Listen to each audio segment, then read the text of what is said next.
巻きとかいいじゃん。峠だよこれ。牛じゃね？お生な。え？でも折った感じのパキッと押せなかった？音が結構ほっくりじゃん。生々しい。あれなんかまだな気がするな。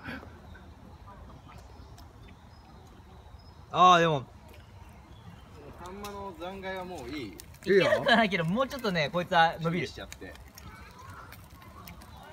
もう一回のホールで巻いていく？てかなんかクリップ味しない？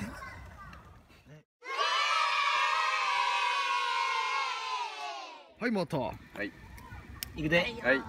痛いよ痛いぜ。せー。はーい。せーの。これできない気がしてきた。いやもう根元から行った方がいいんじゃない？そうそうそう。せーの。高橋さんもっと先に奥に入れてさ、もうちょっと中になるぐらい。これへん？もっともっともうちょいもっと。そうそうそうそう。俺掴み心地は。これはね来てます。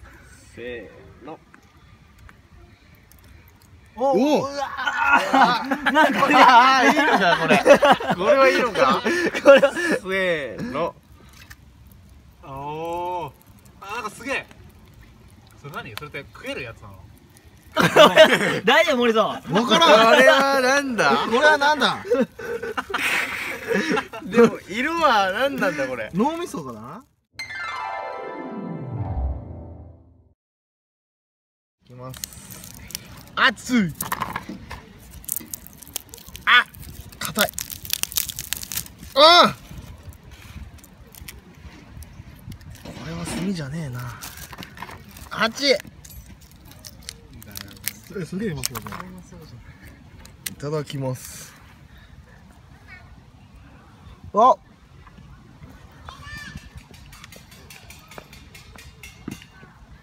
あ、うまい。うまいけどもう食いたくねえよ。あ、いいね。あっち。成功じゃない。うん。くしくも。成功してほしくなかったよ俺は。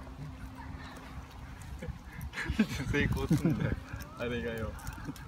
あ、うまい。俺一口ちょうだい。俺一口ちょうだい。もうあげるよ。ここにあるよ。ここにあるよ。あきら割って。